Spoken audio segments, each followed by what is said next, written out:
le retour de la paix et de la sécurité, la réconciliation nationale, la lutte contre la corruption, l'apaisement du front social, la relance économique et l'organisation des élections générales libres et crédibles. Ce sont là autant de défis, urgences, pour les autorités de la transition.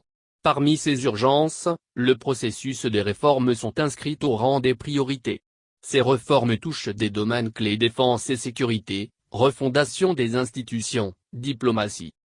En effet, parmi les axes prioritaires de refondation se trouve la question sécuritaire, qui préoccupe les Maliens.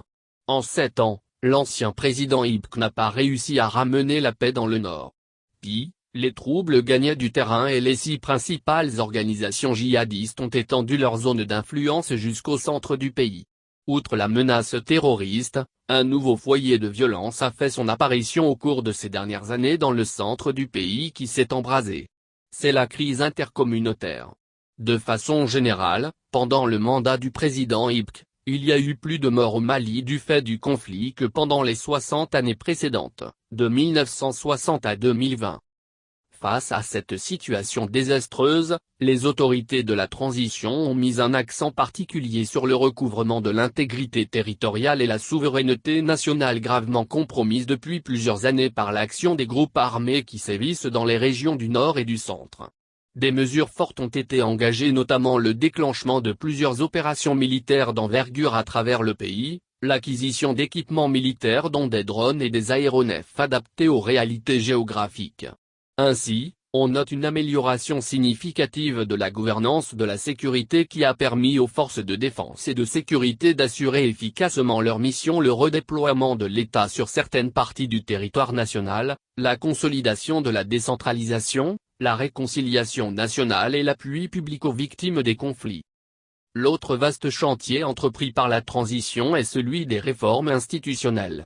Ces réformes sont nécessaires car une des dimensions structurelles de la crise profonde que traverse le Mali est imputable aux faiblesses, limites et lacunes de son système institutionnel, devenue criante en 2020. Il est en conséquence nécessaire de traiter en profondeur leurs symptômes, en allant bien au-delà des détails. À en croire Ibrahim Kazamaïga, ministre de la Refondation, le parachèvement du processus de réorganisation territoriale, l'élaboration et l'adoption d'une nouvelle constitution, l'assainissement des partis politiques, la réforme du système électoral et la poursuite du chantier de la régionalisation sont, entre autres, les priorités du gouvernement de la transition concernant les réformes politiques et institutionnelles. En effet, le pays a besoin d'innovation institutionnelle pour assurer son équilibre précaire.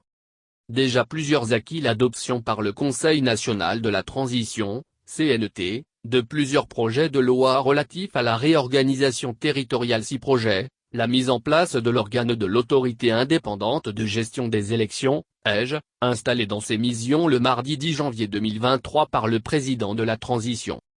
Par ailleurs, le processus d'élaboration d'une nouvelle constitution est engagé.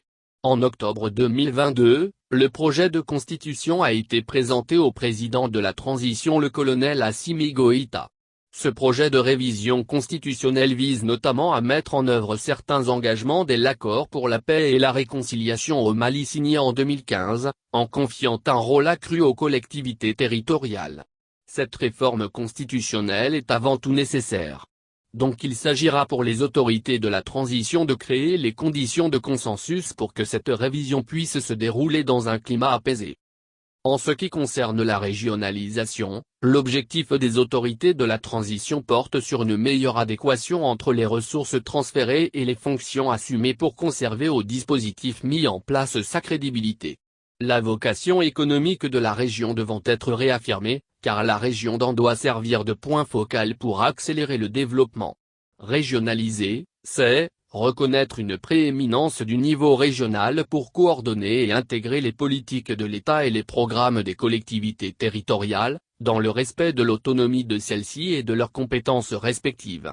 La région doit être assez forte pour développer des fonctions que les communes ne peuvent envisager, mais proche d'elles pour aider à mettre en œuvre les projets et faire émerger des priorités adaptées et partagées.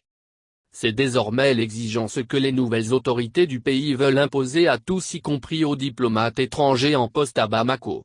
Fort de cette conviction, le Premier ministre, Choguel Kokala Maïga, le ministre des Affaires étrangères et de la coopération internationale, Abdoulaye Diop, ont toujours affirmé haut et fort que les trois principes qui guident désormais le partenariat du Mali avec les autres: respect de la souveraineté du Mali, respect des choix stratégiques du Mali, et prise en compte des intérêts du peuple malien.